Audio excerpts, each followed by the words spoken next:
नमस्कार, स्वागत है आप सभी का हमारे खास कार्यक्रम में और मैं हूं आपके साथ मुस्कान। उत्तराखंड में मौसम का मिजाज एक बार फिर से बदल गया है। पहाड़ों की ऊंची चोटियों, केदारनाथ, बद्रीनाथ, उत्तरकाशी समेत अन्य जगहों पर बारिश होने के साथ ही मैदानी इलाकों में शीतलहर चलने लगी है। तो वहीं इस बीच हमारी टीम बाबा केदारनाथ और बाबा बद्रीनाथ के दर्शन के लिए पहुंची। हालांकि शीतकाल के लिए केदारनाथ धाम के कपाट बंद हो चुके हैं, जबकि बद्रीनाथ धाम के कपाट बंद होने वाले हैं। इससे पहले चैनल हेड ब्रजमोहन सिंह रघुवंशी की अगुवाई में हमारी टीम ने दोनों ही धामों का दौरा किया और दर्शन पूजन किया। साथ ही बद्रीनाथ केदारनाथ मंदिर के ट्रस्ट सदस्य पंडित भास्कर जी से खास बातचीत की। तो चलिए ब्रजमोहन सिंह रघुवंशी के साथ आप भी दर्शन कीजिए बाबा बद्रीनाथ और बाबा केदारनाथ के।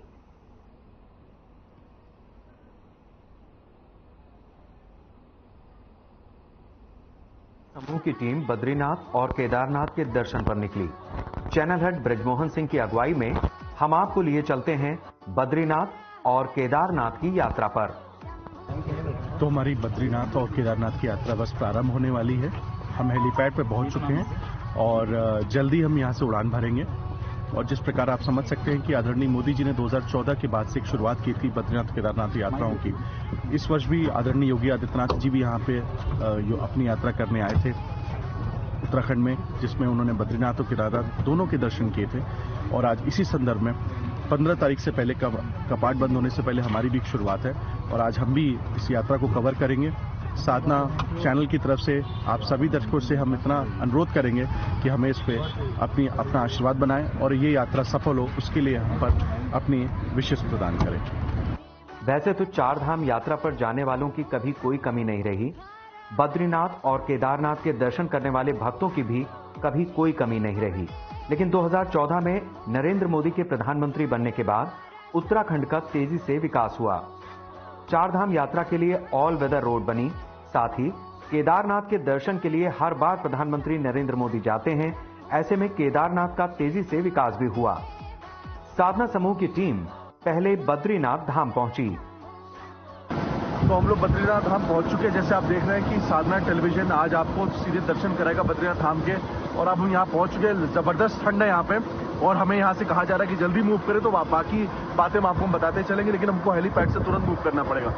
बद्रीनाथ धाम के कपाट कुछ ही दिनों में बंद हो जाएंगे, लेकिन भक्तों का तांता यहाँ लगातार लगा हुआ है। चैनल हेड ब्रजमोहन सिंह रघुवंशी ने बद्रीनाथ धाम आए श्रद्धालुओं से बातचीत की। तो हम लोग बद्रीनाथ मंदिर के एकदम पास पहुंच चुके हैं और आप देख सकते हैं कि बस जल्दी हम आपको दर्शन कराएंगे मंदिर में और अपने दर्शकों को सीधा, अगर हमें संभव हो पाया तो हम अपने दर्शकों को सीधा लाइव प्रसारण सीधे दिखाएंगे यहाँ से। आप देख सकते हैं मैं बद्रीनाथ धाम मंदिर के ठीक सामने खड़ा हूँ और आप देख सकते हैं किस प्रकार से लोगों की भीड़ यहाँ पे है। मैं बोलूंगा अपने सहयोगी से कृपया पूरी भीड़ को दिखाएं, जिस तरह से जो श्रद्धालु हैं यहाँ पे और लगातार इतनी ठंड होने के बावजूद जिस प्रकार से यहाँ पे बद्रीनाथ धाम पे आए हुए श्रद्धालुओं की जो भीड़ बढ़ती जा रही है। और मैं ये आपसे जरूर बताना चाहता हूँ कि हाल ही में अभी योगी आदित्यनाथ भी यहाँ पे आए थे और दर्शन करके गए थे। कहीं ना कहीं राजनेताओं का असर तो पड़ता ही है, लेकिन आम जनता जिस प्रकार से एक श्रद्धालु के रूप में बद्रीनाथ धाम में अपना कहीं ना कहीं जो संख्या बढ़ती जा रही है वो बताती है कि ये धाम कितना पवित्र है और लोगों में आस्था के प्रति जो आस्था यहाँ के प्रति है वो कितनी लगातार बढ़ रही है। यहाँ पे बुजुर्ग हों, चाहे वो बच्चे हों, चाहे वो स्त्रियां हों या पूरा परिवार हो, पूरा कुटुंब यहाँ दिख रहा है कि वो सब आ चुके हैं लोग यहाँ पे और बाबा बद्रीनाथ जी के दर्शन किए हैं। मैं फिर से एक बार अपने सहयोगी से बोलूंगा कि कृपया एक बार पूरा ये व्यू दिखाएं यहाँ पे हमारे दर्शकों को। ये बद्रीनाथ धाम जो दर्शक हमारे इस प्रोग्राम को देख रहे हैं, साधना टीवी के सभी दर्शकों को ये हम बता सकते हैं कि आप ये पूरा आप इसको सजीव प्रसारण भी देख सकते हैं कुछ ही क्षणों के बाद। और ये पूरा जो दृश्य है ये अपने आप में दिव्य है। आप बद्रीनाथ धाम के दर्शन कर रहे हैं साधना टीवी के माध्यम से। बद्रीनाथ भारतीय राज्य उत्तराखंड के चमोली जनपद में अलकनंदा नदी के तट पर स्थित एक हिंदू मंदिर है। ये हिंदू देवता विष्णु को समर्पित है और ये स्थान इस धर्म में वर्णित सर्वाधिक पवित्र स्थानों चार धामों में से एक है। बद्रीनाथ धाम की महत्ता यहाँ के पंडितों ने बताई। भगवान जी के आशीर्वाद से बहुत बेहतरीन दर्शन हमारे हुए और दर्शन के उपरांत हम सीधे बातचीत करेंगे पंडित जी एक तो शुभ नाम अपना बताएं और आप यहाँ किस पद पर हैं और बद्रीनाथ धाम के विशेषताओं के बारे में हमारे दर्शकों को बताएं। मेरा नाम पंडित भास्कर डिमरी, सदस्य श्री बद्रीनाथ केदारनाथ टेम्पल कमेटी। मैं आपको बता दूं कि अभी जो ये कपाट बंद होने का समय आ गया, काफ़ी ठंड भी काफ़ी आ गई यहाँ पे, और जिस हिसाब से यहाँ पे आदमियों का उत्साह और भगवान बद्री विशाल के प्रति जैसी उनकी आस्था और जैसी उनकी श्रद्धा है, उसके सामने सब चीज़ व्यर्थ ऐसा मुझे लग रहा कि ठंड भी बहुत ज़्यादा है, तब भी लोग लाइन पे खड़े सुबह 3 बजे से, और आपके सामने आपके मंदिर के आसपास सभी देखो कि भीड़ किस तरह यहाँ पे, तो बिल्कुल ये सिद्ध और प्रत्यक्ष प्रमाण ये होता है कि आस्था प्रबल हो, इसके सामने सब कुछ व्यर्थ है। पंडित जी, एक सवाल खासतौर से हम पूछना चाहते हैं, मैं अपने सहयोगी से बोलूं कृपया एक व्यू जो है वो पूरे यहाँ का दिखाएं, क्योंकि यहाँ पे कुछ काम भी चल रहा है और ये भव्य रूप से ये जो धाम है इसका जो पूरा जीर्णोद्धार जो खासतौर से हम कहें, जो इसको निर्माण जो इसका पूरे अच्छे तरीके से हो रहा है, और श्रद्धालु, और हम ये कह सकते हैं कि आदरणीय प्रधानमंत्री जी के विजिट के बाद से और आदरणीय योगी आदित्यनाथ जी की उनकी खुद की सोच, और वर्तमान में उत्तराखंड के जो मुख्यमंत्री हैं पुष्कर सिंह धामी, उनके कहीं ना कहीं उनके निजी उनके इंटरेस्ट लेने से यहाँ पर बहुत सारे यहाँ पे काम अच्छे से हो रहे हैं। पंडित जी, ये जो पूरा कंस्ट्रक्शन चल रहा है क्या है और ये आगे इसके क्या स्वरूप मिलने वाला है? देखो, भारत के यशस्वी प्रधानमंत्री आदरणीय नरेंद्र भाई मोदी जी और हमारे उत्तराखंड के माननीय मुख्यमंत्री श्री पुष्कर सिंह धामी जी का जो उनका विश्वास है और जो भविष्य के प्रति जो उनका चिंतन है, जिस हिसाब से यहाँ पे मास्टर प्लान जो आज की डेट में जो है हजारों श्रद्धालु आते हैं प्रतिदिन यहाँ पे आ रहे हैं, तो उस दृष्टिकोण से भविष्य में लगभग 1-1.5 लाख रुपए प्रतिदिन यहाँ पे 1-1.5 लाख तीर्थयात्री यहाँ पे दर्शन करेंगे। उनकी सुविधाओं को लेकर ये मास्टर प्लान का भव्य रूप तैयार किया जा रहा है। इसके लिए मैं बद्रीनाथ टेम्पल कमेटी के और यहाँ पे पुजारी संघ जितना भी डिम्मी धार्मिक केंद्रीय पंचायत है, हक हकदारी है, उनकी तरफ से माननीय प्रधानमंत्री और देश के जो लोकप्रिय पूरे विश्व में जिन्होंने अपनी अच्छी छवि बनाई है, आदरणीय नरेंद्र भाई मोदी जी और प्रदेश के मुख्यमंत्री श्री पुष्कर सिंह धामी जी का एक बार आभार व्यक्त करना चाहता हूँ, जिनके कारण ये युद्ध स्तर पे ये मास्टर प्लान को किया गया। बद्रीनाथ धाम अलकनंदा नदी के तट पर स्थित है। यहाँ आने वाले भक्त मां अलकनंदा के दर्शन पूजन भी करते हैं। ये अलकनंदा नदी आप देख सकते हैं, और सीधे मैं बोलूंगा कि एक बार गंगा नदी के दर्शन जरूर कराएं हमारे दर्शकों को। बड़ी पवित्र नदी कही जाती है ये, और मुझे लगता है कि सौभाग्य वालों को ही अवसर मिलता है जब वो इस नदी के दर्शन कर पाए। हम पूरी कोशिश करेंगे कि हम इस नदी के साक्षात स्पर्श भी कर सके, ये हमारी कोशिश होगी। और यह अलकनंदा नदी है, आप देख सकते हैं, और हम बहुत जल्द ही आपको दर्शन बद्रीधाम जी के करवाएंगे। मुझे और हमारी टीम को यह सौभाग्य मिला कि हम अलकनंदा नदी जो आप देख सकते हैं, जो पवित्र नदी है, जो माँ गंगा के साथ आगे समर्पित होती है, और यही माँ गंगा भी इसको हम कहलाते हैं, इनको कहा जाता है। पूरे देश के भ्रमण करने के बाद भी हमें वो सौभाग्य नहीं मिलता जब हम खास तौर से जब पवित्र नदियों का हम दर्शन कर पाते हैं। और अलकनंदा एक ऐसी नदी है जिसको आज हम देख सकते हैं, ये इतना, इसको मैं स्पर्श अगर कर रहा हूँ तो मैं कह सकता हूँ कि इसमें ये सीधा ये बर्फनुमा ये जो जल आप देख रहे हैं, ये उस पवित्र नदी का सिर्फ एक छोटा सा वो है, लेकिन मेरे हाथ इसमें कांप रहे हैं, इतना ज़्यादा ये पूरी तरीके से ये ठंडी हो चुकी है, और इतनी ज़्यादा इसमें जो हम कह सकते हैं कि इसको हमारे छूने में भी इसको तकलीफ हो रही है। आप देख सकते हैं मेरे हाथ का रंग क्या हो गया है। लेकिन मैं अपने दर्शकों से बस इतना बताना चाहता हूँ, धर्म और खास तौर से हिंदुत्व धर्म अगर हम बात करते हैं तो उसमें इन नदियों का उल्लेख किया गया है, वेदों में भी उल्लेख किया गया है, और ये नदी अपने आप में इस देश की पवित्र नदियों में से एक है। बद्रीनाथ मंदिर में हिंदू धर्म के देवता विष्णु के एक रूप बद्री नारायण की पूजा होती है। यहाँ उनकी 1 मीटर लंबी शालिग्राम से निर्मित मूर्ति है, जिसके बारे में मान्यता है कि इसे आदि शंकराचार्य ने 8वीं शताब्दी में नारद कुंड से निकालकर स्थापित किया था। तो हम लोग के दर्शन बहुत ही भव्य रूप से बद्रीनाथ धाम के हो चुके हैं। अब हम लोग केदारनाथ धाम के दर्शन के लिए यहाँ से तैयारी करने जा रहे हैं। कुछ ही पलों में हमारा चौपर उड़ेगा और फिर हम लोग सीधे केदारनाथ धाम जाएंगे।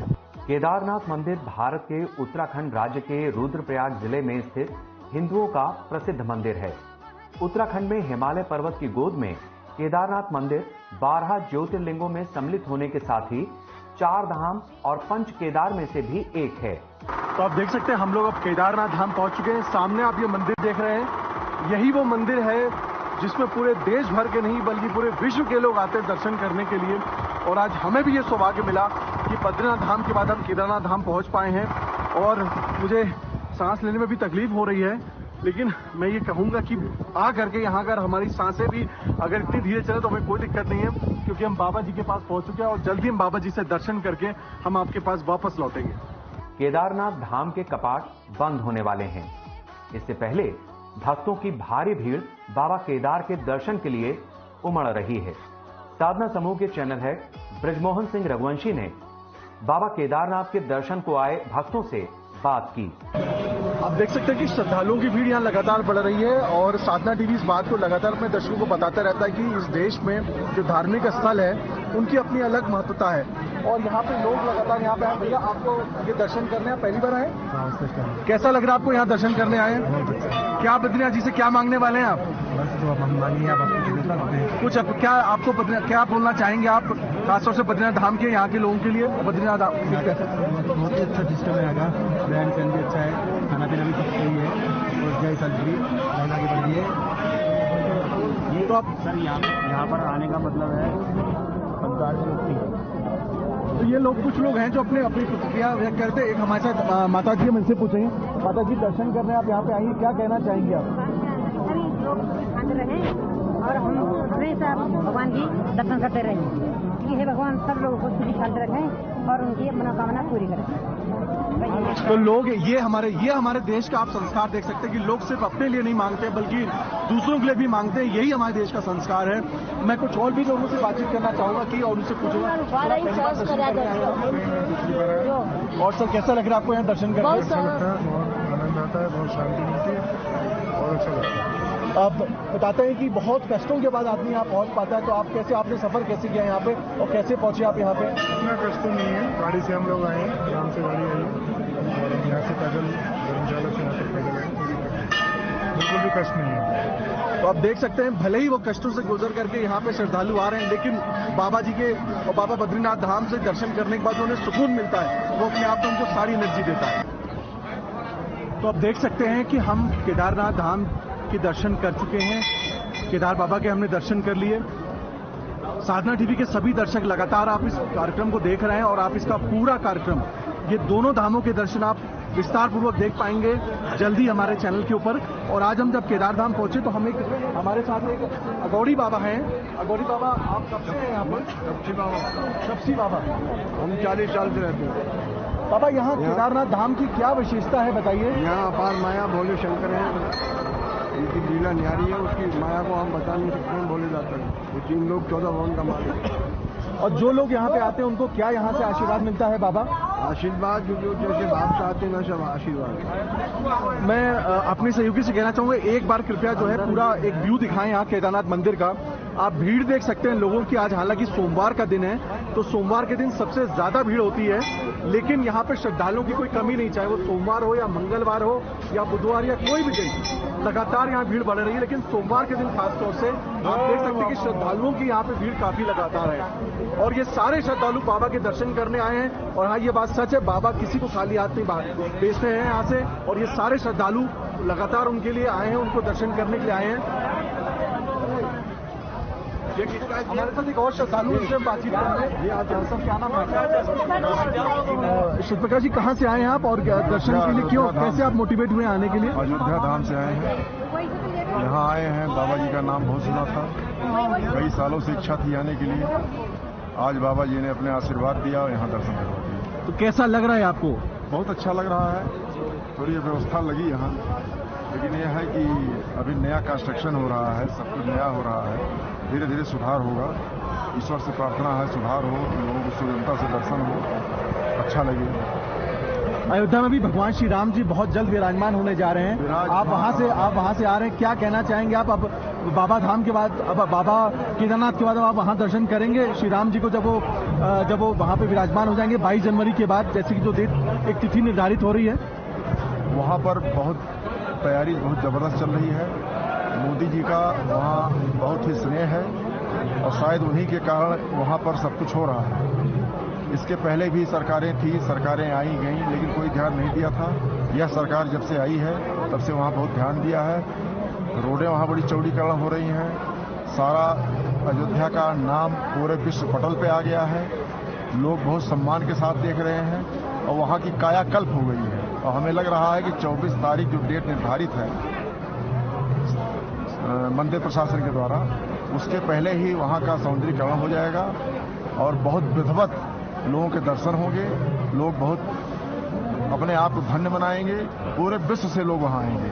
तो ये थे हमारे साथ एक श्रद्धालु जो खास तौर से अयोध्या से आए हैं और ये भी बता रहे हैं कि अयोध्या में किस प्रकार से श्री राम जी के विराजमान होने से पहले ही वहां भव्य तैयारियां हो चुकी हैं। हम एक और श्रद्धालु से बातचीत करेंगे। सर, क्या नाम है आपका सर? तो जसकरण सिंह जी, कहाँ से आए आप और बाबा जी के दर्शन करके आपको कैसा लग रहा है? बहुत बढ़िया, हम पूना से हैं, बहुत बढ़िया मौसम। Thank you. तो आपको लगता है बाबा यहाँ से किसी को खाली हाथ नहीं वापस भेजते हैं, आपको भी नहीं भेजेंगे? वो तो बाबा जी की देनी है, सब वही चला रहे हैं सब सृष्टि, तो अभी हम क्या ही कह सकते हैं। तो आप देख सकते हैं यहाँ पे आने वाले सभी श्रद्धालु पूरी तरीके से बाबा जी के प्रसाद, उनके दर्शन के बाद से कतई उन्हें महसूस नहीं हो रहा है कि यहाँ कितनी थकान है। और मैं फिर से अपने सहयोगी से बोलूंगा, कृपया एक बार पूरा इस मंदिर प्रांगण के पूरा व्यू दिखाएं हमारे दर्शकों को। ये जो धाम है, ये आज यहाँ पे -0 डिग्री सेंटीग्रेड से भी ज्यादा यहाँ पे ठंड है, लेकिन लोगों की जो हम कहते हैं एनर्जी है, वो एनर्जी कहीं ना कहीं श्रद्धालुओं को कोई भी तरह से पराजित नहीं कर रही है। हाल ही में उत्तर प्रदेश के मुख्यमंत्री योगी आदित्यनाथ उत्तराखंड के दौरे पर गए और बद्रीनाथ में दर्शन पूजन किया। इसके बाद वो यहां से केदारनाथ भी गए। सीएम ने ब्रह्म कपाल में अपने पितरों का और गुरुओं का तर्पण भी किया। केदारनाथ के भव्य दर्शन के बाद कहते हैं कि जब तक नंदी जी के आप दर्शन ना कर लें, तब तक आपका दर्शन पूर्ण नहीं माना जाता। हमारे साथ में बाबा जी हैं जो सबको आशीर्वाद दे रहे हैं। बाबा जी, हम साधना टीवी से हैं और लोग यहाँ जो भक्त इतने बढ़ रहे हैं, भीड़ बढ़ रही है, ये क्यों इतनी भीड़ बढ़ रही है बाबा? आस्था केदार बाबा की जो आस्था भक्तों के दिलों में है, इसी आस्था का यहाँ भीड़ बढ़ाकर चल रही है। बाबा जी, आप यहाँ कब से हैं? हमें होगा 2002 से। बाबा जी, यहाँ केदारनाथ की मुख्य मान्यता क्या है? आखिरकार बाबा का ये मान्यता क्यों इतनी ज्यादा पूरे विश्व में? बाबा की शक्ति के कारण, बाबा की शक्ति के कारण सारी आत्माएं खींची चली जाती हैं। बाबा, ये बोला था जब यहाँ आपदा आई थी, उसके बावजूद भी इस मंदिर पर जरा सा भी किसी प्रकार की कोई दिक्कत नहीं हुई थी और यहाँ पे एक पत्थर आया था, उसके बारे में जरा घटना के बारे में बताइए।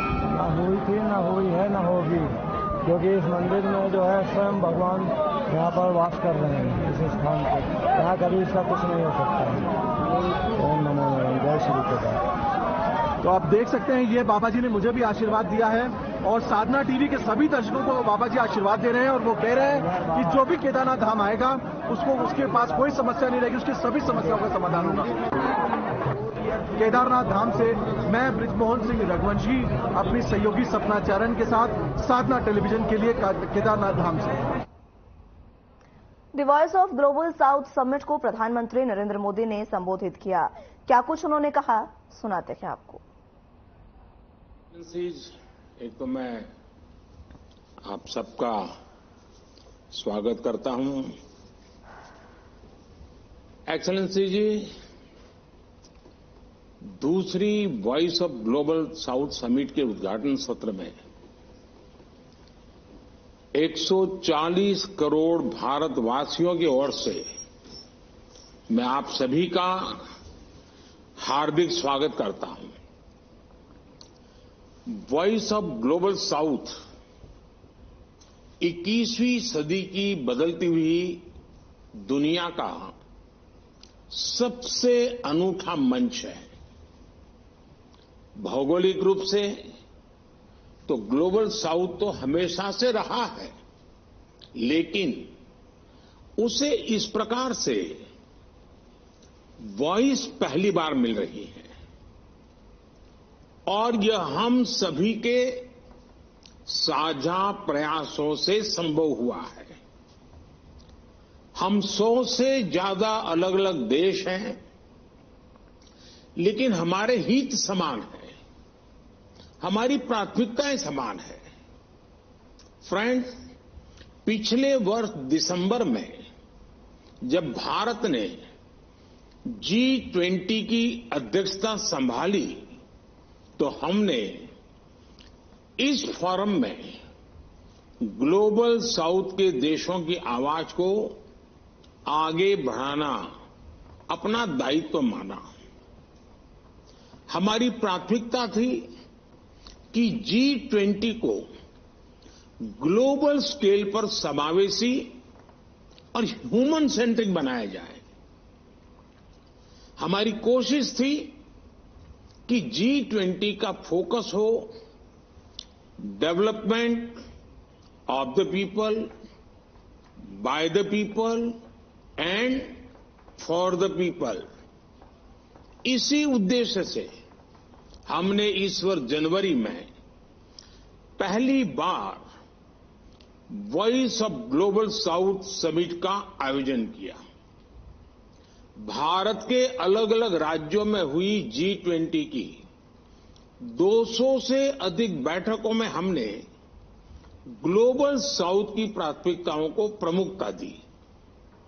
इसका नतीजा रहा कि न्यू दिल्ली लीडर्स डिक्लेरेशन में ग्लोबल साउथ के विषयों पर हमें सबकी सहमति हासिल करने में कामयाबी मिली।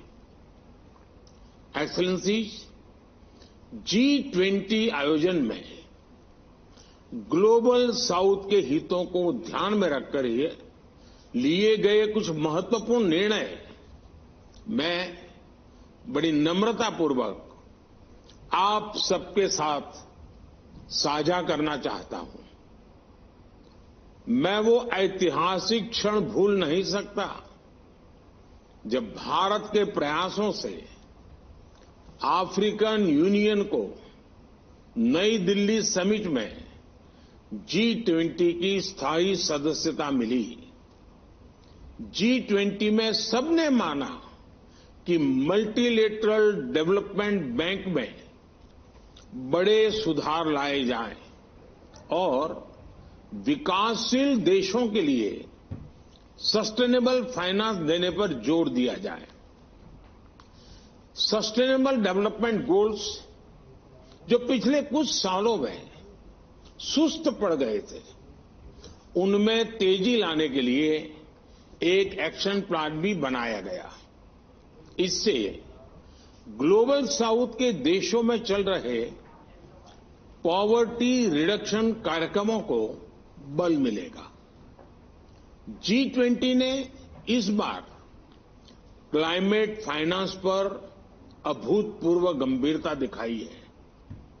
ग्लोबल साउथ के देशों के लिए आसान शर्तों पर क्लाइमेट ट्रांजिशन के लिए फाइनेंस और टेक्नोलॉजी उपलब्ध कराए जाने पर भी सहमति बनी है। क्लाइमेट एक्शन के लिए लाइफ यानी लाइफस्टाइल फॉर एनवायरमेंट, इसके हाई लेवल प्रिंसिपल्स को अपनाया गया। इसी समिट में ग्लोबल बायोफ्यूल अलायंस लॉन्च किया गया है। यह ग्लोबल साउथ के देशों के लिए बहुत ही महत्वपूर्ण है और हम आशा करते हैं कि आप सभी इससे जुड़ेंगे। भारत मानता है कि नई टेक्नोलॉजी नॉर्थ और साउथ के बीच दूरियां बढ़ाने का नया स्रोत नहीं बनना चाहिए।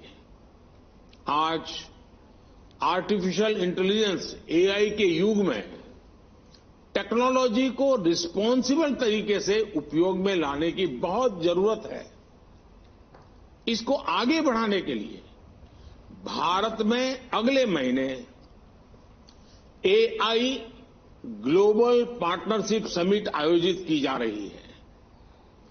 G20 द्वारा डिजिटल पब्लिक इंफ्रास्ट्रक्चर यानी DPI के फ्रेमवर्क को अपनाया गया है, जिससे आवश्यक सेवाओं की लास्ट माइल डिलीवरी में सहायता मिलेगी और इंक्लूसिविटी बढ़ेगी।